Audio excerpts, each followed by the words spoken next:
Today we kick off episode 4, our final episode of the week. It begins in the north as our group prepares for the imminent arrival of Zahir and company. In style, as he's using his airbending to create a snowstorm to cover for their snowcat, or whatever it's called in the world of Avatar. Snowcat Moose, probably. Well, Water Arms Lady, turns out her name is Ming Wei, is so good that even together the twins are no match for her, as she gets down into the prison and frees Pali, whose explosive bending power turns an already losing battle into a complete rout. They make their getaway in their snowcat moose. Really? Right now? And in Ba Sing Se, Bolin and Mako bid farewell to their family as they now have passports and can head back up to tell Korra about the kidnapping of Airbenders. And good timing, as she's been venting her frustrations through martial practice, and Asami can only take so much even with the padding. When they tell her, "We chased Kai.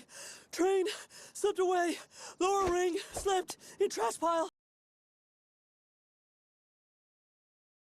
Eventually, Korra's ready to French Revolution this place. The Earth Queen claims that there are airbenders in the Yang province, which means Korra can kindly get the hell out of here and take her riffraff with her.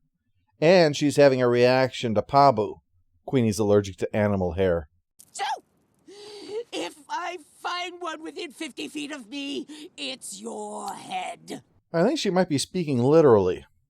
Asami says they can't leave until tomorrow. The airship needs some work. The cog sprocket is frumpled, and the engine couplers are seeing a counselor. So they gather to discuss the situation. Well, technically, the Earth Queen has a right to conscript her citizens. What? It's true. I hate that he's right, but he's right. I mean, not that I support this in the slightest, just that conscription being the norm is, well, expected in a lot of places. I mean, it was expected here in the United States for quite a long time. It only ended despite the efforts of General Westmoreland, the guy in charge of the Vietnam War who tried to slip some tactical nukes into that little fray. He told the President's Commission, "I don't want to command an army of mercenaries," to deride the idea of having to give enough compensation to get people to voluntarily serve. Milton Friedman famously replied to that, "Would you rather command an army of slaves?" Turns out the Queen's answer is shockingly, "Oh yes, yes I would." You are the property of the Earth Kingdom.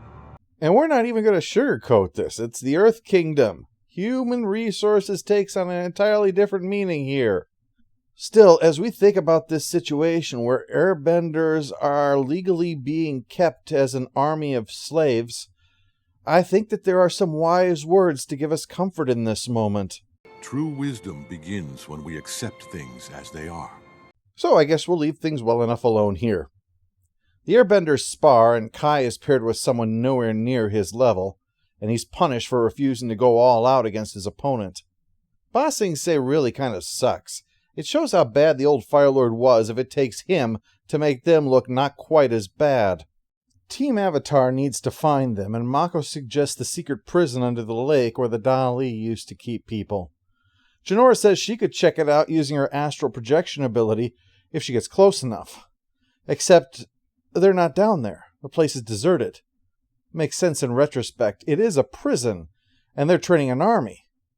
Korra has the suggestion of using the power to focus on one person specifically, like when Jinora tracked down Korra. Maybe you can find Kai the same way. I know you two have a connection. Uh-oh, Tenzin. Looks like the kid's attracted to the bad boys. The training continues, involving throwing those stone discs at the airbenders, who don't particularly appreciate the beating. Things happen, and eventually Kai tries taking a shot at the guy in charge and gets locked up for his behavior. Luckily, that's when Jinora reaches him and discovers the compound is underneath the Queen's temple. Team Avatar isn't sure what to do. Ah, great. Not the Queen again. Everyone, act normal. Normal for us, or normal for normal people? Well, it's nothing to do with the Earth Queen. It's Bei Fong, all the way from Republic City, here to fill them in on the progress of the subplot. She reports on the escape of Zahir and the rest of his barbershop quartet, and that he's now an airbender. Korra wants to know what the hell is up with all this, so Tenzin explains that this group previously tried to get Korra when she was a small child, but they were thwarted and captured. But knowing there was a conspiracy, well, that's why she was kept so sheltered. Someone was out to get her, and they didn't know who. Well, now we know who. Evil Team Avatar. But Korra's not leaving without the Airbenders, so Beifong is going to help with that. You shouldn't be walking around here all alone. I'm not alone. It really sucks being a guard. Korra and Tenzin slip in where the Airbenders are being kept. Topside, this is Papa Bear. The breezies are in the hold. Cue the balloons. And Boomy is helping. Mako, Bolin, and Jinora get Kai, who apologizes for what he did. You really gain some perspective when you're conscripted into a slave army. Deserting Her Majesty's army is high treason. High treason! As for the surface, the Dali is waiting, along with the Earth Queen. It's a standoff as the airbending forces try to keep the Earthbenders at bay. I should have thought that through! The escape is going well. We need help! If graded on a curve. They make their escape, and Tenzin gives the new Airbenders a choice. To be taken somewhere safe, or to go to the Northern Air Temple to become air nomads. Does that option also include being safe? No, of course not.